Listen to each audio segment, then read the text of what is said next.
വഴിവിട്ട സൗഹൃദങ്ങൾ ഒട്ടേറെ കുടുംബങ്ങൾ തകർത്തിട്ടുണ്ട്. തിരുവനന്തപുരം മഞ്ചിയൂരിൽ ഏതാനും മാസങ്ങൾക്ക് മുൻപ് ഒരു വീട്ടിൽ കയറി യുവതിക്ക് നേരെ വെടിയുതിർത്ത സംഭവം ചിലരെങ്കിലും ഓർക്കുന്നുണ്ടാകും.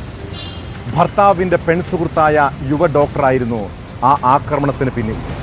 കേസിൽ വനിതാ ഡോക്ടർ അന്ന് അറസ്റ്റിലുമായി. ഡോക്ടർ നൽകിയ പീഡന പരാതിയിൽ ഇപ്പോൾ ആൺ സുഹൃത്തും പോലീസിൻ്റെ പിടിയിലായിരിക്കുന്നു.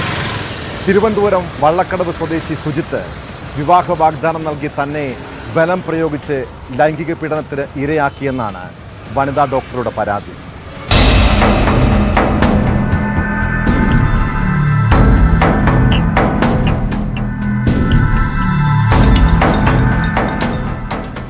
വനിതാ ഡോക്ടറും സുജിത്തും കൊല്ലത്ത് ഒന്നിച്ച് ജോലി ചെയ്തിരുന്നു. ഈ സമയത്തുണ്ടായ അടുപ്പമാണ് വെടിവെപ്പിൽ കലാശിച്ചത്. കൊറിയർ നൽകാനെന്ന വ്യാജേനയാണ് വനിതാ ഡോക്ടർ സുജിത്തിന്റെ വീട്ടിലെത്തി ഭാര്യയെ എയർഗൺ ഉപയോഗിച്ച് വെടിവെച്ചത്. സംഭവത്തിൽ വനിതാ ഡോക്ടറെ പോലീസ് അറസ്റ്റ് ചെയ്തിരുന്നു. പോലീസ് കസ്റ്റഡിയിലിരിക്കെയാണ് സുജിത്തിനെതിരെ പീഡന പരാതി നൽകിയത്. കൊല്ലത്തെ സ്വകാര്യ ആശുപത്രി സ്റ്റാഫ് ക്വാർട്ടേഴ്സിൽ വെച്ച് 2021 ഓഗസ്റ്റിൽ സുജിത്ത് ബലപ്രയോഗത്തിലൂടെ ലൈംഗിക പീഡനത്തിനിരയാക്കിയെന്നാണ് ഇവരുടെ പരാതി. തുടർന്ന് പെട്ടെന്ന് സൗഹൃദം അവസാനിപ്പിച്ച ദേഷ്യത്തിലാണ് സുജിത്തിന്റെ ഭാര്യയെ കൊലപ്പെടുത്തി പ്രതികാരം ചെയ്യാൻ തീരുമാനിച്ചതെന്നും വനിതാ ഡോക്ടർ പോലീസിന് മൊഴി നൽകിയിരുന്നു.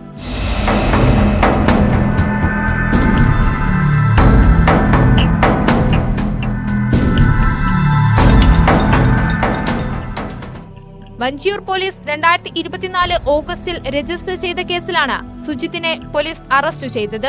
ലൈംഗികമായി പീഡിപ്പിക്കൽ, സ്ത്രീത്വത്തെ അപമാനിക്കൽ തുടങ്ങിയ കുറ്റങ്ങളാണ് ഇയാൾക്കെതിരെ ചുമത്തിയിട്ടുള്ളത്.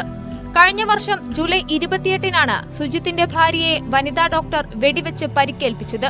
42 കിലോമീറ്ററോളം കാർ ഓടിച്ച് തിരുവനന്തപുരം നഗരമധ്യത്തിലെ വീട്ടിലെത്തിയായിരുന്നു കൊലപാതക ശ്രമം.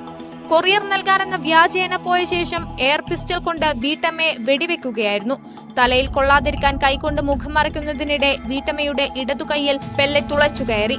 ഒരു സിനിമയിൽ നിന്ന് പ്രചോദനം ഉൾക്കൊണ്ടാണ് എയർഗൺ ഉപയോഗിച്ച് വെടിവെക്കാനുള്ള തീരുമാനത്തിലേക്ക് എത്തിയതെന്നായിരുന്നു ഡോക്ടർ പോലീസിനോട് പറഞ്ഞത്.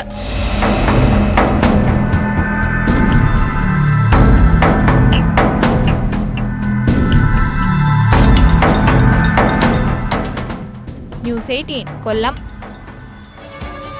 ചെറിയ